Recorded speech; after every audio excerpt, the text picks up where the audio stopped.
அன்பு நேயர்களுக்கு அனைவருக்கும் வணக்கம். பல்வேறு விஷயங்களை நம்ம சசிகரன் அவர்களோட இணைந்து உரையாற்றி இருக்கிறோம். பட் இந்த முறை உரையாடல் அப்படின்றது கொஞ்சம் வித்தியாசமாக இருக்க போகிறது. காரணம், 2 பேருமே ஒரு வருத்தத்தோட தான் இந்த வீடியோ ஆரம்பிக்கிறோம். கரூரில் நடந்த அந்த விஷயம் அப்படின்றது உண்மையில் பல்வேறு அதிர்வலைகளை கிளப்பி இருக்கிறது. அரசியல் ஒரு புதிய பரிணாமத்தை நோக்கி நகர்கிறதா? ஏன்னா மரணத்திலும் நிறைய அரசியல்கள் நடந்து கொண்டிருக்கின்றன. அதே சமயம் யார் இதற்கான உண்மையான பொறுப்பு யார் ஏற்க வேண்டும் அப்படின்ற ஒரு கேள்வியும் ஸ்ட்ராங்கா இருந்திருக்கு. ஒரு பக்கம் விஜய் அவர்கள் தன்னுடைய கூட்டத்தை தவறாக வழி நடத்தினார் அப்படின்ற ஒரு குற்றச்சாட்டு இருக்கிறது. இன்னொரு பக்கம் என்ன நடந்தாலும், நல்லதே நடந்தாலும் கெட்டதே நடந்தாலும் ஆட்சியில் இருப்பவர்கள் தான் அதற்கு பொறுப்பு. சோ இது திமுகவுடைய தவறுதான் அப்படின்ற ஒரு பிரதிவாதமும் இருக்கிறது. உண்மையில் அரசியல் ஆரோக்கியமாக மாற்றப்பட வேண்டும், தேசிய அரசியலை முன்னெடுக்க வேண்டும் அப்படின்ற கொள்கையோடு இயங்கிக் கொண்டிருக்கும் தேசிய பொது உடைமை கட்சியின் நிறுவன தலைவர் சசிகரன் அவர்கள் இதை பற்றி, இந்த மாறிக்கொண்டிருக்கும் அரசியலை பற்றி, இந்த மரணங்களை பற்றி, என்னென்ன நடந்திருக்கலாம் அப்படின்றத பற்றி நம்முடன் விவாதிப்பதற்காக இன்று அரங்கில் இருக்கிறார். வணக்கம் sir, welcome to the show. வணக்கம், நன்றி. முதல்ல நம்ம அந்த இறந்த உயிர்களுக்காக ஒரு அஞ்சலி செலுத்திடுவோம். அண்ட் முக்கியமாக நாம் கேட்க விரும்புவது அப்படின்றது, யார் மீது இந்த தவறை நம்ம சுமத்த வேண்டியிருக்குது? நேரடியாகவே நம்ம கேள்விக்கு வரும், சுத்தி வளைச்சு பேசணும் இல்ல. தவறு அப்படின்னா யார் மேல சொல்லணும்? முழுக்க முழுக்க முழுக்க பொறுப்பு டிவிக்கே திரு விஜய் அவர்கள் தான். ஒரு கூட்டத்தை நடத்தினார் அப்படின்றதுக்காக மட்டும் ஓவரா அந்த பொறுப்பு எடுத்து அவர் மேல போடுறதுன்னு தப்பு இல்லையா? ஆட்சியில் இருக்கக்கூடிய திமுக என்ன கிழித்து கொண்டிருக்கிறதுன்னு ஒரு கேள்வி, பிரதிவாதம் விஜய் ரசிகர்களும் வைக்கிறார்கள். இதுல திமுக என்னங்க பண்ணணும்? புரியல. இதுல திமுக என்ன பண்ணணும்? இல்ல, இப்போ எடப்பாடி அவர்கள் ஆட்சியில ஏதோ ஒரு பேனர் விழுந்து யாரோ ஒருத்தர் இறந்தா கூட எடப்பாடியே நேரடியா போய் கொலை செஞ்ச மாதிரிதான் பில்டப் போட்டு பேசி கொண்டிருந்தார்கள். சோ அது திமுகவுக்கும் இதுல ஈக்குவலான பொறுப்பு இருக்குது இல்ல. இப்ப திமுக ஆட்சியில இப்படி ஒரு பாதுகாப்பு கரெக்டா எல்லாமே கொடுத்திருந்தாங்கன்னா இது நடந்திருக்காது இல்ல. தெளிவா புரிஞ்சுக்கோங்க. இந்த விஷயம் நம்ம கிளியர் கட்டா பேசுவோம். இவங்க திமுக மேல ஒரு குற்றம் சாட்டுறாங்க. திமுகக்குன்னு ஆதரவாளம் கிடையாது, உங்களுக்கு தெரியும். நம்ம பல காணொலிகள்ல திமுக எதிர்த்து பேசுறோம். இந்த விஷயத்துல நம்ம திமுக எதிர்ப்பாளர் திமுக என்ன பண்ணிட்டாங்க அப்படின்றாங்க, எங்களுக்கு கேட்ட இடம் கொடுக்கலன்றாங்க. சொல்றாங்க. சரி, நீங்க என்ன திமுக ஒரு இடத்துல கூட்டம் நடத்துது, அது எப்பவுமே கொஞ்சம் பெரிய ஏரியாவா இருக்குது, நிறைய ஜனங்க கூடக்கூடிய ஏரியாவா இருக்கு. அதிமுக உட்பட மற்ற அனைத்து கட்சிகளுக்கும் அந்த குறுகலான இடத்தை தான் கொடுக்குறாங்கன்றது ஒரு பொதுவான குற்றச்சாட்டா இருக்கு. நீங்க கோர்ட்டுக்கு போயிட்டு ஃபைட் பண்ணி இடத்த வாங்கலாம். இல்லைங்க, கவர்மெண்ட் இடம் கவர்மெண்ட் கொடுக்கல, பிரைவேட்டா நான் ஒரு கிரவுண்ட் எடுத்து நான் பண்றேங்க, என்னோட மக்களை இணைச்சு நான் பண்றேங்க. பண்ணிருக்கீங்களா? பண்ண முடியுமா முடியாதா? டிவிக்கு அது மாநாடு பண்ணிருக்காங்க, 2 மாநாடு ஆல்ரெடி பண்ணிருக்காங்க. பட் தெருவாக எனக்கு நீங்க 500 ஏக்கர் 200 ஏக்கர் எல்லாம் வேணாம், ஒரு 1 ஏக்கர் நிலப்பரப்புல சுத்தி இந்த மாதிரி இடத்துல நான் நடுவுல வேன நிப்பாட்டி பேசுறேங்க, மக்கள் கூடி நிக்கட்டும். பண்ண முடியுமா முடியாதா? முடியலாம். ஆனா ஒவ்வொரு விஷயத்துக்கும் அரசாங்கம் கண்டினியூஸா கண்டிஷன்ஸ், தடைகள் அந்த மாதிரி போட்டுக்கொண்டே இருக்கிறாங்களே. எந்த ஒரு மாநாடுக்கே பாத்தீங்கன்னா இத்தனை கண்டிஷன், 20 கண்டிஷன் 30 கண்டிஷன் போடுறாங்க. நீங்க கரண்ட் கம்பத்துல ஏறாதீங்க, நீங்க பாத்தீங்க அப்படின்னா போக்குவரத்துக்கு இடையூறா இருக்காதுங்க, நீங்க 10,000 பேர் பர்மிஷன் வாங்கிட்டு 30,000 பேரை கூட்டாதீங்க. 30,000 பேர் 27,000 பேர் கூட்டிடுறாங்க, 10,000 பேர் பர்மிஷன் வாங்கிடுறாங்க. அதுவே தப்பு முதல்ல. ரெண்டாவது, சரி ஒரு 10,000 பேர் 20,000 பேர் வராங்க, ஒரு 2,000 வாலண்டியர்ஸ் விஜய் கட்சியால இணைக்க கொண்டு வர முடியாதுங்க. 1 கோடி தொண்டர்கள் வச்சிருக்க இயக்கத்துல ஒரு கட்சியில அப்படின்னு சொல்லி நீங்க சொல்றீங்கல்ல, அந்த 1 கோடி தொண்டர்கள்ல அந்த பகுதியை சார்ந்த ஒரு 2,000 நபர்களை வாலண்டியராக கொண்டு அவங்களுக்கு ஸ்பெசிஃபைடான பணியை கொடுத்து உங்களால பண்ண முடியுமா முடியாது? ஆனா விஜய் போன்ற ஒரு மாசான நடிகர்கள், நபர்கள் அந்த மாதிரி தெருவில் இறங்கி வரும்பொழுது அந்த கூட்டம் அப்படின்றது கட்டுப்படுத்த முடியாமல் இருக்கும் அப்படின்றது ஒரு அரசுக்கும் தெரிஞ்சிருக்கும் அல்லவா? இங்க பாருங்க, பவன் கல்யாண் நடிகரா இல்லையா? ஆமா. அவருக்கு இதோட பெரிய கூட்டம் சேர்ந்துதான் இல்லையான்னு? சரி, இதோட அவரு விஜயோட பயங்கரமா அரசியல் பண்ணாரும். அவருடைய கூட்டத்துல ஏதாவது அசம்பாவிதம் கூட்டம் போடுறேன்னு சொல்லும் போது ஜெகன்மோகன் ரெட்டி அவர்கள் அம்மா நீங்க கூட்டம் போடுறீங்க, உங்களுக்கு முழு வசதிகளும் நாங்க செஞ்சு தரோம் சொன்னாங்களா? பயங்கரமான இடையூறுகள் இருந்தது. ஒரு ஆளுங்கட்சி தன்னை எதிர்க்க ஒருத்தர் வராங்கன்னா ஒரு இடையூறு கொடுக்கணும்னு நினைக்குமானா நினைக்கும். அதை தாண்டி நீங்க கொடுக்கறதுக்கு பேர் தான் அரசியல். இல்ல நான் வரேங்க, நான் வந்தோம்னா எல்லாரும் தூங்கத்தோட வந்து எங்க வீட்டு வாசல்ல நீங்க வாங்க சார், உங்களுக்காக தான் நாங்க வெயிட் பண்ணிட்டு இருக்கிறோம், நீங்க வந்து ஆட்சி அமைங்க, நாங்க பார்த்து கை தட்ட போறோம் அப்படின்னு சொல்லி ஏதாவது கட்சி நடத்துவாங்க சார்? நீங்க இவ்வளவு சொல்றீங்க, பட் இது முழுக்க முழுக்க விஜய் மீது மட்டுமே இதற்கு காரணமாக சொல்றதுக்கு என்ன? திமுக ஓகே, ஒரு கவர்மெண்ட் இந்த மாதிரி இடையூறு கொடுங்கன்னு சொல்லிருக்காங்க, பட் விஜய் மட்டுமே எப்படி பொறுப்பேற்றுக்கணும்? அடிப்படையில சில விஷயம் புரிஞ்சுக்கோங்க. விஜய் அவர்களை பார்ப்பதற்காக மக்கள் இயக்கத்தோடு வராங்க, அவர் மீது மிகப்பெரிய அன்பும் பாசமும் வச்சிருக்கிறாங்க அப்படின்றது மாற்று கருத்து கிடையாது. அந்த அன்பும் பாசமும் அக்கறையும் மக்கள் மீது உங்களுக்கு இருக்கா? 8:30 மணிக்கு நீங்க நாமக்கல்ல கூட்டம்னு சொன்னீங்க, 8:30 மணிக்கு தான் சென்னையில இருந்தே கிளம்புனீங்க. என்ன காரணம்? அதுக்கு திமுக காரணமா? நீங்க மத்தியானம் 12 மணிக்கு கரூருக்கு வரேன்னு சொன்னவரு சாயங்காலம் 7 மணிக்கு வரீங்க, அதுக்கு திமுக காரணமா? சரி, காரணமாவே இருந்துட்டு போட்டோங்க. மத்தியானம் 12 மணிக்கு வர முடியல, அங்க கூட்டம் இருக்குல்ல, உங்க மாவட்ட தலைவர்களுக்கு கால் பண்ணி சொல்லி இந்த மாதிரி கூட்டம் இருக்குங்க, 12 மணிக்கு நம்மளால வர முடியல, ஒரு 5-6 மணி ஆயிடுங்க, ஒரு 4 மணிக்கு மேல அந்த கூட்டத்தை கூட்டுங்க, நீங்க பேச முடியுமா முடியாதா? குறைஞ்சபட்சம் எனக்காக காத்திருக்க வேணாங்க. விஜய் ஒரு இடத்துக்கு போறாரு, அவர் வந்து ஊர்ந்து போற மாதிரி இருக்கு. இப்ப ஏர்போர்ட்ல இருந்து கிளம்பி வராரு, திருச்சி ஏர்போர்ட்ல இருந்து வராரு, லிட்டரலா ஒவ்வொரு அடியும் ஊர்ந்து போற மாதிரி இருக்கு. அங்க இருந்தே மக்களோட ஃபாலோவிங்னு இருக்குது. லேட் ஆகுறது இயல்பு தானே. எல்லா தலைவர்களும் 2 மணி டைம்ல 2 மணிக்கு கன் மாதிரி வந்துடுறாங்களா? கொஞ்சம் முன்ன பின்ன தானே எல்லா அரசியல் தலைவர்களும் வராங்க. வந்து அத பிரமிச்சு காட்டுறாங்க. நான் உங்களுக்கு ஒரு விஷயம் சொல்றேங்க. கரூர்ல நேத்து கூடுபட்ட கூட்டம் வந்து 27,000 பேருங்க. கரூருடைய ஜனத்தொகை 27,000 பேரா? கிடையாது. ஒரு மாவட்டத்துக்கு விஜய் அவர்கள் போனா எல்லா மக்களும் வந்துடுறாங்களா? இல்ல இல்ல. கரூர் அப்படின்ற பகுதியில அப்படின்ற மாவட்டத்துல குறைஞ்சது 20 லட்சம் பேர் இருக்கிறாங்க. 20 லட்சம் பேர் இருக்கக்கூடிய ஒரு மாவட்டத்துல 20,000 பேர் தான் வராங்க. அந்த 20,000 பேரும் ஒரு 10,000 பேர் கூடனா என்னதான் நடக்குதுன்னு எட்டி பார்க்கக்கூடிய மனோபாவம் இன்னைக்கு இருக்கான்னா இருக்கு. சினிமா ஸ்டார் வராரு அப்படின்னா போய் பார்க்கணும்ன்ற எண்ணம் இன்னைக்கு இருக்கான்னா இருக்கு. பிரம்மாண்ட கூட்டம் கூட்டிட்டாரு, எல்லார் வீட்டுல இருந்து ஒருத்தர் வந்துட்டாரு அப்படின்னு சொல்றதுக்கு முதல்ல தப்பு இல்ல. பட் நம்ம கூட்டத்தை பாக்குறோம்ல, அவரால வர முடியல உண்மையிலே. இப்ப திருச்சியில இருந்து நீங்க நாமக்கல் வரணும் அப்படின்றதுக்கே அவருக்கு அவ்வளவு டைம் ஆகுது. நீங்க என்னன்னா 2 மணி நாமக்கல் வரீங்க? இல்ல, ஒரே கொஸ்டின். எல்லா அரசியல் தலைவரும் 2 மணினா 2 மணிக்கு கரெக்டா வந்துடுறாங்களா? எல்லாருமே தானே லேட்டா வராங்க. 2 மணினா 4 மணிக்கு வர அரசியல் தலைவர் இருக்காங்க. 2 மணினா அடுத்த நாள் 2 மணிக்கு வரக்கூடிய அரசியல் தலைவர் நான் பார்த்தது இல்லைங்க இது வரைக்கும். அப்ப என்ன நினைக்கிறீங்க? எனக்காக காத்திருக்கக்கூடிய மக்கள் பைத்தியக்காரங்க, நான் எப்ப போனாலும் காத்திருப்பாங்கன்னு நினைக்கிறீங்களா? நீங்க காத்திருப்பீங்களா? உங்களை வர வச்சு உட்கார வச்சு 12 மணி நேரம் கழிச்சு நான் வர மீட் பண்றேன்னா காத்திருப்பீங்களா நீங்க? இல்ல, 12 மணி நேரம்ன்றது கொஞ்சம் அதீதங்க. இவர் வந்து ஒரு 5 மணி நேரம் டிலே தானே வந்திருக்காங்க. நிறைய அரசியல் தலைவர்கள் 2 மணி நேரம் டிலே எல்லாம் வந்திருக்கிறாங்க. இவர் 2 மணின்னு சொல்லிட்டு 7 மணிக்கு வந்திருக்கிறாரு. அதுவே ஒரு தப்புன்னு ஆயிடுச்சா? இப்போ 12 மணி கூட்டத்திற்கு 7 மணிக்கு வராரு. காலையில 7 மணில இருந்து மக்கள் கூட தொடங்கிட்டாங்கன்னு தெரியுது.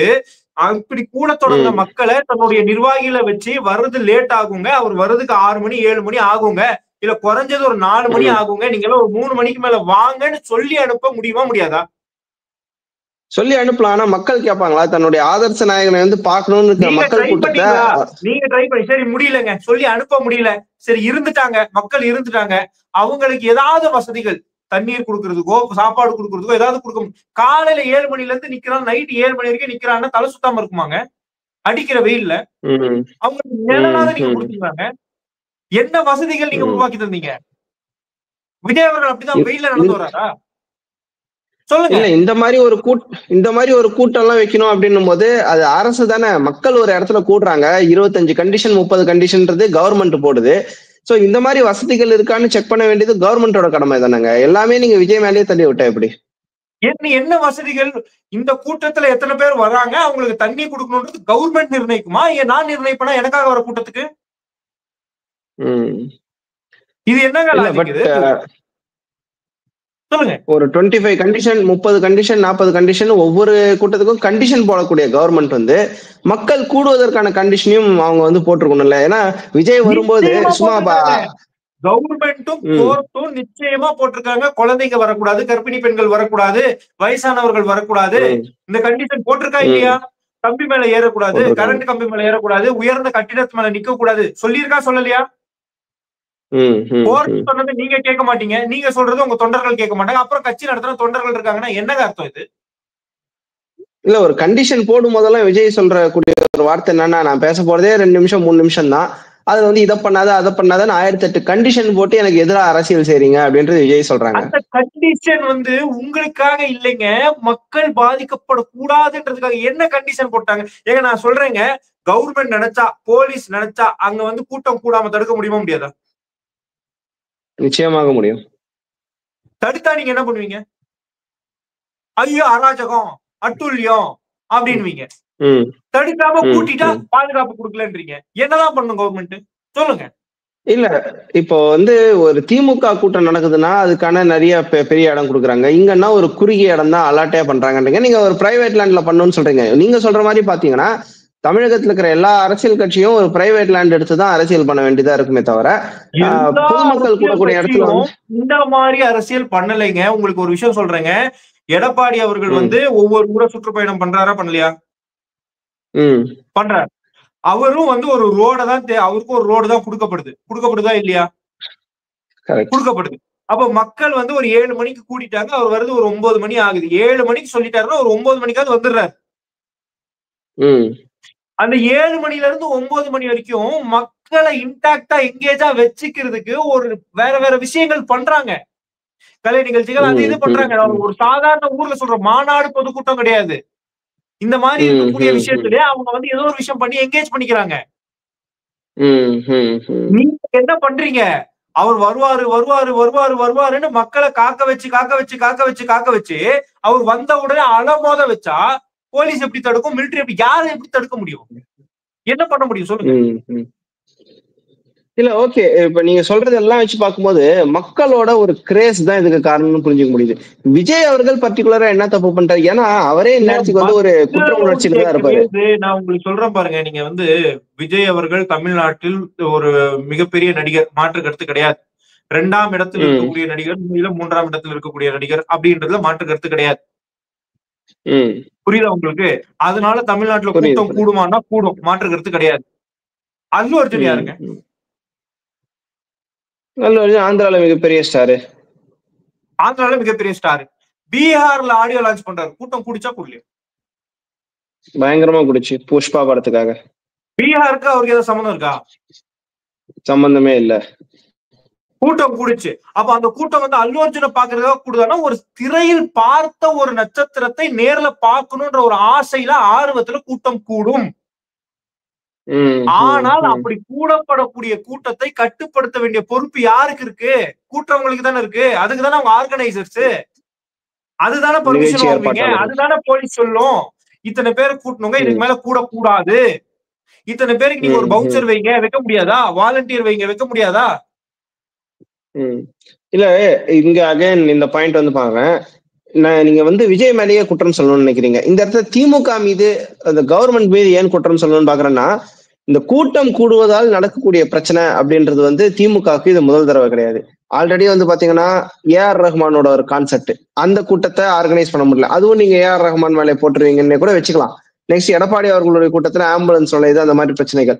இங்கேயும் வந்து பாத்தீங்கன்னா கூட்டம் எல்லாமே ஆர்கனைசர்ஸ் மேலே தான் போடணும்னா அப்புறம் திமுகன்னு ஒரு அரசு இதுக்கு இருக்கு. எல்லாமே விஜய் மேல பழிய போட்டுடலாம், ஏஆர் ரஹ்மான் மேல பழிய போட்டுடலாம், எடப்பாடி மேல பழிய போட்டுடலாம். அப்புறம் திமுகவும் திமுக அரசாங்கமும் எதற்காக இருக்கிறது? போலீஸ் வந்து ஒரு கூட்டத்தை நீங்க கூட்டும் போது உங்களுக்கு இது என்னென்ன கண்டிஷன் இருக்குன்னு சொல்றாங்களா சொல்லலையா? சொல்றாங்க. அது விஜய்க்கு மட்டுமே கண்டிஷன் போடுறாங்க. ஒரு நிமிஷங்க, அந்த கண்டிஷன் எல்லாம் நான் ஃபாலோ பண்ணிட்டேன், அந்த அவங்க சொன்ன எல்லா விஷயத்தையும் நான் ஃபாலோ பண்ணதுக்கு அப்புறமாவும் அசம்பாவிதம் நடக்குதுங்க, அதுக்கு காரணம் போலீஸ் நீங்க சொல்லலாம். ஏதாவது ஒண்ணுத்த ஃபாலோ பண்றீங்களா நீங்க? ஒரே ஒரு விஷயத்த இல்ல, விஜய் வந்து ரசிகர்களே இப்படிதான் தவறாகத்தான் இருக்கணும்ன்றது விஜய் என்ஜாய் பண்றாருன்னு குற்றச்சாட்டு வைக்கிறீங்களா? ஆமா, போன மீட்டிங்ல என்னங்க பண்ணாரு? லைட்டை சுவிட்ச் ஆஃப் பண்ணி ஆன் பண்ணாரு. யார் பண்ணாரு? டிஎம்கே கவர்மெண்ட் வந்து பண்ணிச்சா? போலீஸ் வந்து பண்ணாங்க? இல்லங்க, ஒரு மைக்கு கட் பண்றது, கரண்ட் கட் பண்றது, இந்த வேலை எல்லாம் திமுக தானே பண்றதா குற்றம் சாட்டுறாங்க. கரண்ட் ஏங்க கட் பண்றாங்க? கரண்ட் கம்பத்துல ஏறி நிக்கிறான். கரண்ட் கம்பம் என்ன இருக்கோ எது மேல வேணாலும் ஏறி நிக்கக்கூடிய ஒரு கூட்டமா இருக்கும்போது கரண்ட் கூட கட் பண்ணா கரண்ட் ஷாக் அடிச்சு இறந்துருவாங்க. ஓகே. அப்ப கரண்ட கட் பண்ணாம என்ன பண்றது? ஏங்க நீங்க வந்து ஒரு கூட்டத்தை கூட்டுறீங்க இல்லைங்க, அவங்களுக்கு முறையா இதுதாங்க லைன் இப்படி நில்லுங்க அப்படின்னு ஒரு 10 ஆர்கனைசர் இல்லையாங்க உங்ககிட்ட? அப்ப என்னங்க மாவட்ட தலைவர் என்னங்க பண்றாங்க? இல்ல நடுவுல நீங்க வந்து லைட் ஆஃப் பண்ணி ஆன் பண்றதெல்லாம் ஒரு முதல் தப்பு தடவை விஷயம். கிடையாது. சரி, இந்த கூட்டத்துல இந்த மாதிரி நடந்துருச்சு. மதுரை மாநாட்டுல 2 பேர் இறந்து போனாங்க. யார் பொறுப்புதுக்கு? சரிங்க, அவ்வளவு பெரிய இடம், ஏக்கர் கணக்குல லேண்டு, பார்க்கிங் வசதி எல்லாமே வச்சு நீங்க வந்து 10 நிமிஷத்துக்கு மேல பேச மாட்டீங்க. 10 நிமிஷத்துக்கு மேல உங்களுக்கு பேச தெரியாது. அந்த 10 நிமிஷம் பேசுறதே யாரோ ஒருத்தர் எழுதி கொடுத்ததை வாசிக்கிறீங்க. நியூஸ் ஆங்கர் மாதிரி பேசுறீங்க, கட்சி தலைவர் மாதிரி பேசல. இத பேசுற 10 நிமிஷத்துக்கு 1 மணி நேரத்துக்கு முன்னாடி கூட்டம் கூட்டினா போதுமானதே. நீங்க ஏன் 12 மணி நேரமா கூட்டத்தை கூட்டுறதுக்கு அலோவ் பண்றீங்க? அது ஏன் நீங்க என்கரேஜ் பண்றீங்க, என்ஜாய் பண்றீங்க? கரெக்ட். உங்க பாயிண்ட்க்கு என்ன வரேன், கூட்டம் கூடுறதுக்கு அலோவ் பண்றதுன்னு கேக்குறீங்க. அலோவ் பண்றது யாருங்க?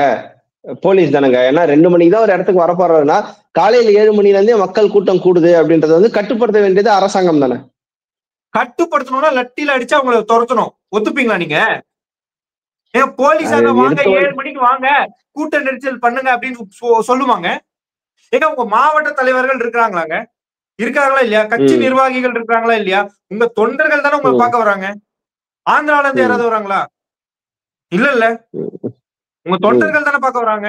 அந்தந்த தொண்டர்களுக்கு பாருப்பா, நம்ம தலைவர் வர்றதுக்கு வந்து 7 மணி ஆகும், 4 மணிக்கு வாங்க, எங்கேயும் போயிட மாட்டோம், இங்கதான் இருக்கிறோன்ற உத்தரவாதத்தை உங்க நிர்வாகத்தால ஏன் கொடுக்க முடியல? சொன்னா கேக்குற நிலைமையில மக்கள் இருப்பாங்கன்னு நினைக்கிறீங்களா? யார் சொன்னா கேட்பாங்க? அப்போ அதாங்க இது ஒரு கட்டுக்கலங்காத கூட்டம். கேட்க மாட்டேன், தலைவர் சொன்னாலும் கேட்க மாட்டேன் அப்படின்னா அது கட்சியா வேற ஏதாவதாங்க? பொதுமக்களுங்க. இப்போ தலைவர் சொன்னாலும் கேட்க மாட்டாங்க. சோ அந்த இடத்துல அரசாங்கம் தானே அவங்களை வழி நடத்தி இருக்கணும். அரசாங்கம் 1000 விஷயம் சொல்லிருச்சே, வராதீங்கன்னு சொல்லிட்டாங்களே. நீங்க கூட்டம் கூட நீங்க போன வாட்டி கோர்ட்ல என்னங்க சொன்னாங்க? இது எல்லா கண்டிஷனையும் ஏத்த மாதிரி பண்ணணும். தமிழ்நாட்டுல கூட்டமே கூடுனது கிடையாதா? தமிழ்நாட்டுல பெரிய இதுக்கு முன்னாடி பெரிய கூட்டங்கள் கூடுனது கிடையாதா? சொல்லுங்க. இதை விட ஆக சிறந்த எத்தனையோ அரசியல் தலைவர்களும் திரைத்துறை நடிகர்களும் வந்து இங்க கூட்டத்தை கூட்டி இருக்கிறாங்க. 2 கோடி பேர் கூடிடலைங்க, தெளிவா புரிஞ்சுக்கோங்க. விஜயகாந்த் அவர்களுக்கு கூடிய கூட்டம் அளவுக்கு இருக்கான்னு கூட எனக்கு சந்தேகம் இருக்கு இன்னைக்கும். அதெல்லாம் முறையாக நடத்தப்பட்டதா இல்லையான்னு கேக்குறேன். எம்ஜிஆர் அவர்களுக்கு கூடாத கூட்டமா? மக்கள் தன்னிச்சையா வந்துட்டாங்கன்னா எல்லாருக்குமே வருவாங்க. ஒரு நடிகர் வராங்கன்னா எல்லாருக்குமே வருவாங்க. இன்னைக்கு வந்து அஜித் அவர்கள் வரட்டுமே, வராதா கூட்டம்? சூப்பர் ஸ்டார் அவர்கள் வரட்டுமே, வராதா கூட்டம்? இங்கேயாவது திமுக காரங்க வரமாட்டாங்க, இங்கேயாவது பாஜக காரங்க வரமாட்டாங்க. இப்ப சூப்பர் ஸ்டார் அவர்கள் வந்து அவங்களும் வருவாங்க. கரெக்ட். இதை விட 2 மடங்கு கூட்டம் கூடும். அப்ப கூட்டத்தை கூட்டுறது கிடையாதுங்க தலைவர். எனக்காக என்னை நம்பி வந்தவர்களை பாதுகாக்கக்கூடிய கடமை கூட நான் எடுத்துக்க மாட்டேன். இத கூட அடுத்தவங்க மேல பழிய சுமத்தி நான் அரசியல் பண்ணுவேன்னா நீங்கள் என்ன அரசியல் கட்சி தலைவர் தான் கேட்கணும். இல்ல, பட் ஒரு முக்கியமான ஒரு விஷயம், இது பல உறுதிப்படுத்தப்படாத தகவல் கிட்ட இருந்து நம்மளுக்கு வருது. சோ நம்மளும் இதை வந்து என்டார்ஸ் பண்ணல, பட் ஒரு கொஸ்டினா கேட்கணும்னு நினைக்கிறோம். ஆம்புலன்ஸ் ஒண்ணு உள்ள நுழையுது. ஏன்னா இந்த ஆம்புலன்ஸ் கலாச்சாரம் அப்படின்றது இது முதல் முறை இல்லை. ஆல்ரெடி எடப்பாடி பழனிசாமி அவர்களே இது பண்ணியிருக்கிறாங்க, இதை கண்டிச்சிருக்கிறாங்க. நான் பேசும்போது மட்டும் நீங்க ஆம்புலன்ஸ் அனுப்புறீங்கன்ட்டு. ஆனா எடப்பாடி பழனிசாமி அவர்கள் பேசும்போதாவது எடப்பாடி கிட்ட இருந்து கொஞ்சம் தூரத்துல மக்கள் கூட்டத்து நடுவில் ஆம்புலன்ஸ் வர மாதிரி இருக்கும்.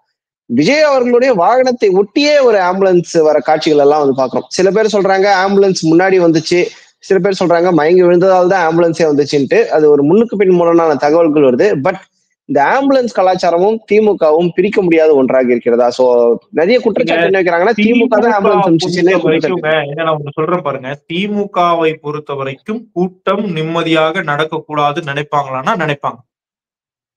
ஓகே, அதுல யாருக்கும் மாற்று கருத்து இல்லை. நான் அதுதான் உங்களுக்கு திருப்பி சொல்றேன். அவங்களை எதிர்த்து நீங்க வரீங்கன்னு போது வாங்க சார், நீங்க தான் உங்களுக்காக தான் வெயிட் பண்ணிட்டு இருக்கோம், எங்களை வந்து திட்டுங்கன்னு யாரும் பூங்கொத்து கொடுத்து வரவேற்க போறது கிடையாது. அது அவருக்கா இருந்தாலும் சரி, நமக்கா இருந்தாலும் சரி, யாருக்கா இருந்தாலும் சரி. ஜெகன்மோகன் ரெட்டி, பவன் கல்யாண் மாதிரிதான். யாரா இருந்தாலுங்க. இப்ப ஜெகன்மோகன் ரெட்டினா பவன் கல்யாண் வாங்க சார், உங்களுக்கு மக்கள் கூடுறாங்க, நீங்க வந்து ஜெயிச்சுட்டு போங்க, நான் வீட்டுக்கு போய் ஓரமா உட்காந்துக்கிறேன் சொல்லுவாங்களா யாராவது? உங்களை நம்பி வந்த மக்களை நீங்க எப்படி பாதுகாக்கிறீங்க சொல்லுங்க சார் அப்படின்னா, திமுக பண்ணிடுச்சு அப்படின்னா நான் என்னங்க பதில் சொல்றதுன்னு தான் கேக்குறேன். இல்ல, கொஸ்டின் எப்படி வைக்கிறாங்கன்னா, திமுக இப்படி தரங்கெட்டு போய் அரசியல் பண்ணுது, ஆனா நான் தான் பாதுகாக்கணும்ன்றீங்க. இது கிட்டத்தட்ட அவங்க என்ன சொல்றாங்கன்னா, ஒரு போலீஸுக்கு வந்து முட்டி கீழே பார்த்துதான் சுடணும்ட்டு ரூல்ஸ் இருக்குது. ஒரு ரவுடி வந்து எங்க வேணாலும் அவன் சுடுவான். சோ இப்போ திமுக எப்படி வேணாலும் ஆட்டம் ஆடுது, நாங்க மட்டும் பொறுப்பா இருக்கணும்னு நீங்க எதிர்பார்த்து எங்களுக்கு மட்டும் அட்வைஸ் பண்றீங்களே, இது ஓரவஞ்சனையா கிடையாதுன்றாங்க. கேள்வி புரிஞ்சுக்கோங்க. 12 மணி கூட்டம், 8:30 மணிக்கு நீங்க நாமக்கல்ல வரேன்னு சொன்னவரு 8:30 மணிக்கு தான் சென்னையில இருந்து கிளம்புறீங்க. அதுக்கு திமுக காரணமா? கிடையாது, அது தவறுதான். தவறு. நீங்க வந்து வர்றதுக்கு 7 மணி ஆக போது, காலையில 7 மணிக்கே கூட்டம் கூட்டிட்டாங்க, அவங்கள வராதிங்க, சாயங்காலம் 4 மணிக்கு வாங்கன்னு நிர்வாகத்துக்கிட்ட பேசுறதுக்கு திமுக தடை போட்டுச்சா? உங்களுடைய கட்சி நிர்வாகிகள் கிட்ட நீங்க பேசுறதுக்கு திமுக தடுத்தாங்களா? இல்ல, நிர்வாகிகளுக்கே மேட்டர் தெரியாது இல்லங்க, எவ்வளவு லேட் ஆகும்னு எதிர்பார்க்க முடியல. அப்படின்னா நீங்க என்ன நடத்துறீங்க? 8:30 மணிக்கு வர வேண்டியவர் 8:30 மணிக்கு தான் சென்னையில இருந்து கிளம்புறாருன்னா லேட் ஆகும்னு கூடவா நிர்வாகிக்கு தெரியாது? சாயங்காலம் 7 மணி ஆகும்னு தெரியாம இருக்கலாம், 12 மணிக்கு வரமாட்டாருன்னு தெரியும்ல, உத்தரவாதமா தெரியும்ல. அடுத்து நீங்க வந்து அப்படி கூடிட்டாங்க, கலைக்க முடியல, எத்தனை பேர் இருக்கிறாங்கப்பா, அவங்களுக்கு என்ன பண்ணலாம்ப்பா, தண்ணீர் வசதி இருக்கா, அவங்க சாப்பிட்டாங்களா சாப்பிடலையா, அவங்களுக்கு கழிவறை வசதி இருக்கா, ஏதாவது ஒண்ணு யோசிச்சீங்களா? சார் கவர்மெண்ட் கொடுத்த இடம் தான் சார் எங்களுக்கு பிரச்சனை, மாற்று இடத்தை நீங்க போராடி பெறுங்கன்ற. தனியார் கிட்ட கூட போகாதீங்க சார், எனக்கு இத்தனை பேர் வருவாங்க சார், நான் வந்து பெரிய ஸ்டார் சார், என்ன பாக்குறதுக்கு இத்தனை 1000 பேர் வருவாங்க சார், எனக்கு இந்த இடம் பத்தாது சார், கோர்ட்ல கேஸ் போட்டு போராடி பெற்று வாங்குங்க. உங்களை போராடி பெற்று இடத்தை கூட வாங்காதவங்க நீங்க நாளைக்கு வந்து மத்திய அரசு கிட்டயோ அவங்க கிட்டயோ போராடி நாட்டுக்கு நல்லது செய்ய போறீங்களா? RSS உட்பட பாஜக உட்பட எல்லாருமே அந்த கோர்ட் நீதிமன்றம் மூலமாக அந்த இடத்தை பெறுவதுன்றது தொடர்ச்சியாக நடந்து கொண்டிருக்கிறது. இங்க திருப்பரங்குன்றத்துல ஒரு ஆர்ப்பாட்டம் நடத்துறதுக்கு பர்மிஷன் தரலைங்க, கோர்ட்டுக்கு போய் தான் பெற்றாங்க. கவனிக்கிறாங்க, கிளம்பி போறாங்க. எப்படி வந்து ஒரு கட்டுக்கோப்பா வராங்களோ அப்படி கட்டுக்கோப்பா போறாங்க. அது எல்லாம் பொதுமக்கள் கூட்டம். முருகன் மாநாடுக்கு வந்தவர்கள்ல 50% மேல பொதுமக்கள். அவங்க வந்து பாஜக தொண்டர்களோ RSS காரங்களோ கிடையாது.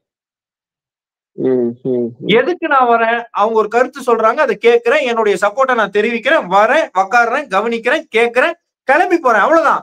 சேர உடைக்கிறேன், அவனை அடிக்கிறேன், இவனை அடிக்கிறேன், ஆர்ப்பரிக்கிறேன், அப்படியே போய் அவங்க மேல விழுறேன், அவங்கள பார்த்த உடனே பூரி பாக்குறேன் அப்படின்னு இந்த கூட்டம் வராது. தமிழ்நாட்டுல கிட்டத்தட்ட 8 கோடி மக்கள் இருக்கிற இடத்துல ஒரு 20,000 பேரை கூட்டுறதுனாலயே தமிழ்நாடே வந்து கூடிருச்சுன்னு நீங்க பில்டப் கொடுக்குறீங்கன்னா அது உங்க பிஆர் டீம் பண்ற வேலையை தவிர உண்மை கிடையாது.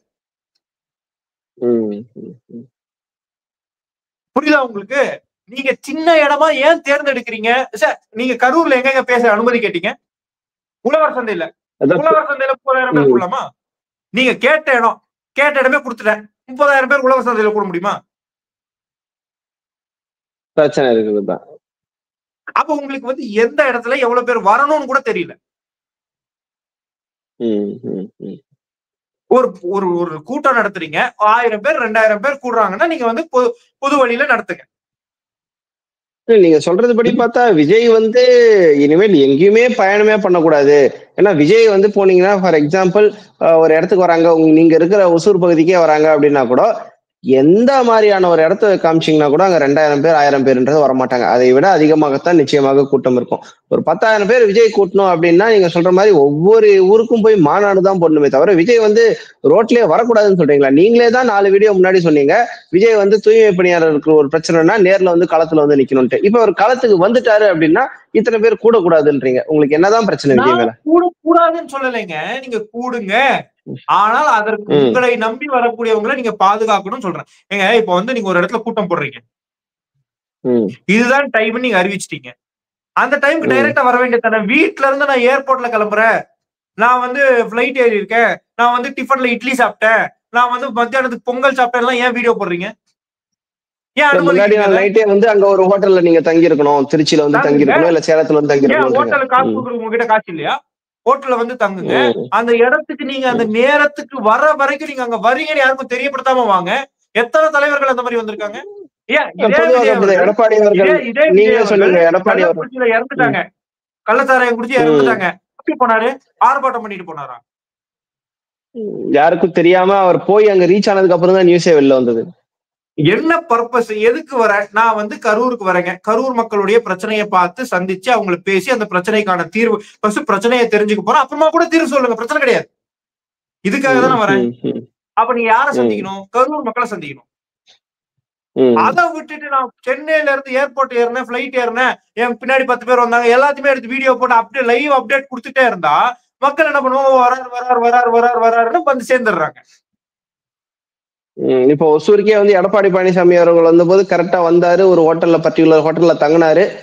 தங்கினதே வந்து நிறைய பேருக்கு அப்ப தெரியாது. பிரச்சாரம் முடிச்சுட்டு திருப்பி போகும்போது தான் நிறைய பேர் அதை நோட் பண்ணாங்க. நீங்க கூட அந்த சந்திப்பெல்லாம் பண்ணிருந்தீங்க. சோ அந்த மாதிரி ஒரு டிஸ்கிரிட்டா வச்சிருக்கோம். அந்த ஹோட்டல்ல பொதுமக்கள் யாரையும் பார்ப்பதற்கு அனுமதிக்கப்படலை. அந்த முன்னாடி நாள் நைட்டு கூட்ட நெரிசல் கொஞ்சம் கூட இல்ல. அவர் வந்தாரு, அந்த ஹோட்டல்ல தான் அவர் தங்க போறாருன்னே பல பேருக்கு தெரியாது. ஆமா ஆமா ஆமா. சோ தங்கி அவர் என்ன பண்ணணும்? மக்களை சந்திச்சார். யாருக்கெல்லாம் பிரச்சனைகள் கேட்கணும் கேட்டார். எல்லா இடத்துக்கும் அவர் போனாரு. அவர் இருக்கிற இடத்துக்கு மக்களை வர வைக்கல. இன்னைக்கு யார் வந்தாலும் கூட்டம் கூடுங்க. யார் வந்தாலும் கூட்டம் கூடும். நீங்க திரைத்துறையில இருந்து வந்தீங்கன்னா கொஞ்சம் அதிகமான கூட்டம் கூடும். இல்ல, ஒரு ஃபைனலான கொஸ்டினை கேட்கணும் அப்படின்னு நினைக்கிறேன். திமுக இதுல அரசியல் செய்கிறதா இல்லையா? விஜய் ரசிகர்கள் எல்லாம் கடந்த சில மணி நேரங்களாக போட்டுக்கொண்டிருக்க வீடியோன்னு பாத்தீங்கன்னா, அன்பில் மகேஷ் அழுகிறது வந்து ஆர்டிபிஷியலா இருக்கு அப்படின்னு ஆரம்பிக்கிறாங்க. நெக்ஸ்ட் செந்தில் பாலாஜி எப்பவுமே வந்து பாத்தீங்கன்னா ஒரு ஊர்ல மாஸ் காமிக்கிறாங்க எதிர்கட்சி தலைவர்னா, அந்த ஆளுங்கட்சியில் இருக்கக்கூடிய தலைவர்கள் வந்து வெளியூருக்கு போறது வழக்கம். பட் செந்தில் பாலாஜி அடுத்த 10வது நிமிஷத்துலயே அங்க போறாரு. உதயநிதி ஸ்டாலின் உடனே துபாயில இருந்து வராரு. இதை வந்து ஒரு அரசியல் லாபத்துக்காக திமுக பயன்படுத்திக் கொள்ள நினைக்கிறதா? என்னுடைய இறுதியான கேள்வி.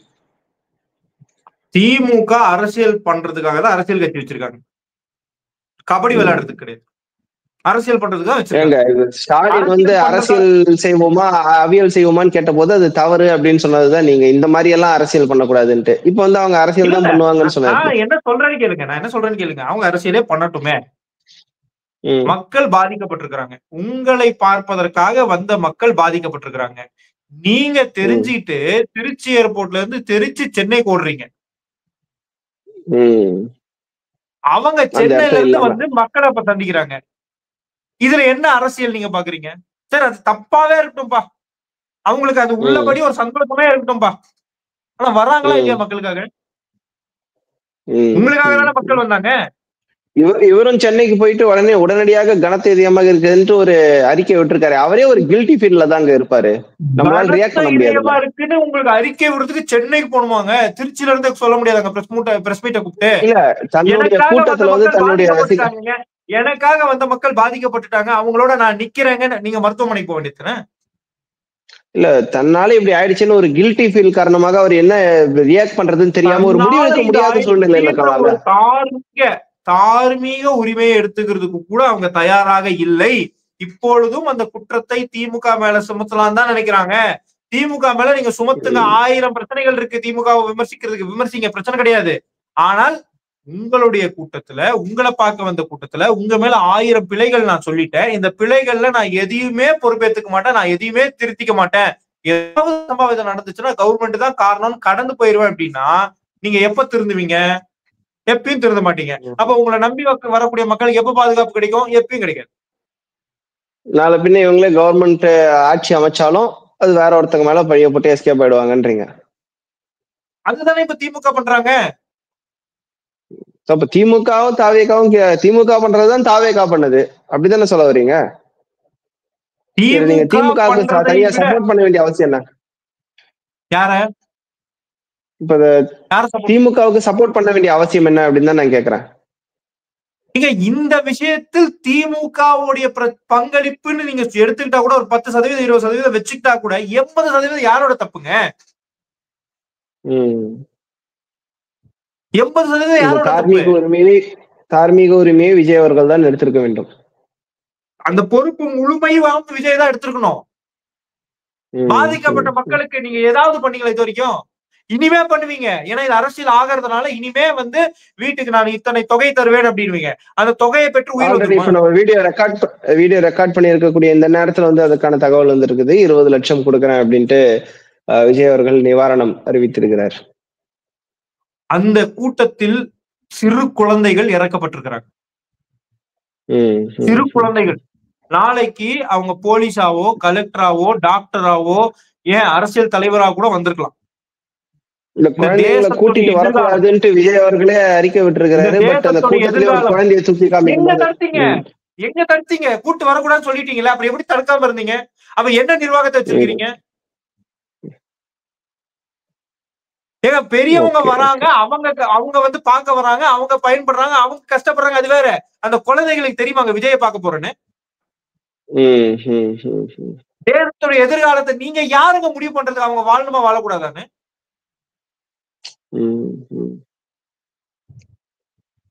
20 கோடி கொடுத்தாலும் அந்த உயிர் வந்துருமாங்க?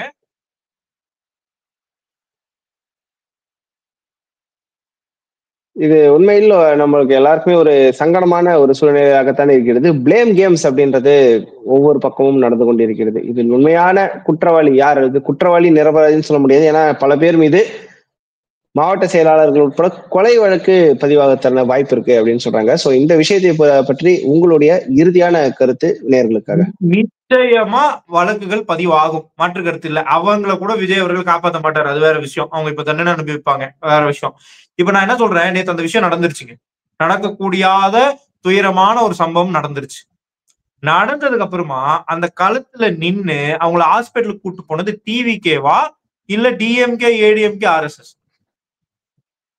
ஓகே, இந்த ஆர்எஸ்எஸ் உடைய பங்கும் இங்க இருக்குன்னு சொல்றீங்க இந்த மீட்பு பணிகள்ல. ஆர்எஸ்எஸ் வந்து இதுல பங்கு, அவங்க வந்து அங்க பாதிக்கப்பட்ட மக்கள் பாதிக்கப்பட்ட உடனே போயிருக்கிறாங்க. ஆர்எஸ்எஸ் பத்தி என்னன்னே தெரியாதவர்கள் விஜய். இந்த இடத்துல விஜய் அவர்களை பார்க்க வந்த கூட்டம்னு போல என் நாட்டு சொந்தங்கள் என்ற எண்ணத்துல போயிருக்கிறாங்க. இப்ப நம்ம பேசுறோம் என்ன, விஜய் அவர்களுக்கு பார்க்க வந்த ரசிகர்கள் கூட்டம் அப்படின்னு பேசல. இந்த தேசத்துடைய மக்கள் என்னுடைய சொந்தங்கள் என்பதற்காக நம்ம பேசுறோம். தேசத்தின் எதிர்காலங்கள். அவர்களுக்கு வந்து ஒரு பாதிப்பு ஏற்படுது. ஒரு தேசத்தின் அரசியலோ அரசியல் இல்லையோ நம்ம வந்து நிற்க வேண்டியது நம்மளுடைய பொறுப்பு, கடமை. நம்ம நிக்கிறோம். டிவிகே நின்னுச்சா? உங்களுக்காக தானே வந்தாங்க, உங்களை பார்க்க தானே வந்தாங்க.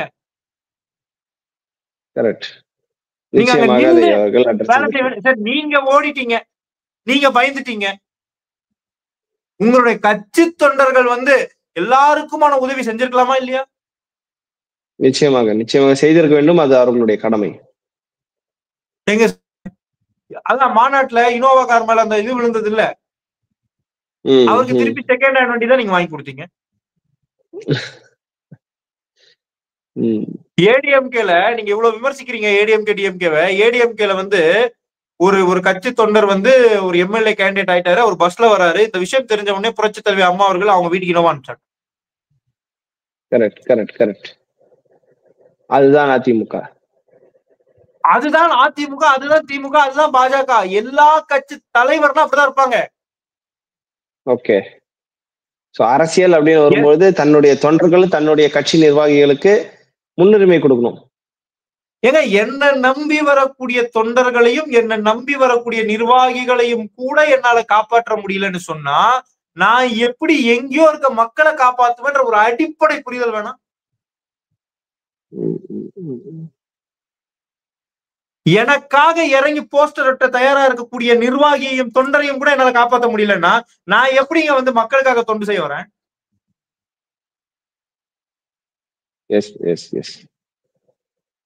மிக்க நன்றி சார், மிக்க நன்றி. ஆக்சுவலா நிறைய விஷயங்கள் பேசியிருந்தோம். இது ஒரு உணர்ச்சி வசமான ஒரு வீடியோவாக தான் இது இருந்தது. காரணம், இரண்டு பக்கமும் நம்ம வந்து அனலைஸ் பண்ண வேண்டியிருக்குது. திமுக மீது தவறா, தாவேகா மீது தவறா அப்படின்ற கேள்வியோடு தொடங்கப்பட்ட இந்த விவாதம் பல்வேறு கோணங்கள்ல வந்து நம்ம பேசணும். முக்கியமாக நீங்கள் சொன்னது சுருக்கமாக சொல்லணும் அப்படின்னா, விஜய் அவர்கள் தந்த கூட்டத்தை அதிகமாக வரும் என்று எதிர்பார்க்கப்பட்ட போதும் அது எப்படி ஹேண்டில் பண்ணணும் அப்படின்றது அவருக்கு தெரியவில்லை. ஒரு தூரமாக நின்று அரசியலை வேடிக்கை பார்ப்பவர்கள் கூட இதற்கான ஒரு பேசிக்கான விஷயம் தெரியும். ஆனால் இந்த கூட்டம் கட்டுக்கடங்காமல் இருக்க வேண்டும், தன்னுடைய மாசுக்காக அதை பயன்படுத்திக் கொள்ள வேண்டும் அப்படின்னு விஜய் அவர்கள் எண்ணியது தவறாக போய் முடிஞ்சிருக்கிறது அப்படின்றது நம்மளால புரிந்து கொள்ள முடிகிறது. அந்த முக்கியமாக எல்லாரும் புறந்தள்ளிய ஒரு விஷயம், RSS கள வீரர்களும் இந்த இடத்தில் தன்னுடைய தேசத்திற்காக, தன்னுடைய தேச மக்கள் இதில் பலியாகி இருக்கிறார்கள், அந்த மீட்பு பணிகளில் நாங்களும் இறங்க வேண்டும் அப்படின்னு RSS இயக்கமும் இதில் இறங்கி இருக்கிறது அப்படின்ற அழுத்தமான உண்மையை வந்து நீங்க பதிவு செஞ்சிருக்கிறீங்க. நேயர்கள் பலருக்கும் பல விதமான கேள்விகள் இந்த பிரச்சனையை குறித்து இருந்திருக்கும், அதற்கு ஒரு தெளிவான விடை கிடைத்திருக்கும் அப்படின்னு நாங்களும் நம்புறோம். நிச்சயமாக சசிகரன் அவர்களோடு இன்னொரு வீடியோவில் சந்திப்போம். நன்றி சார். நன்றி.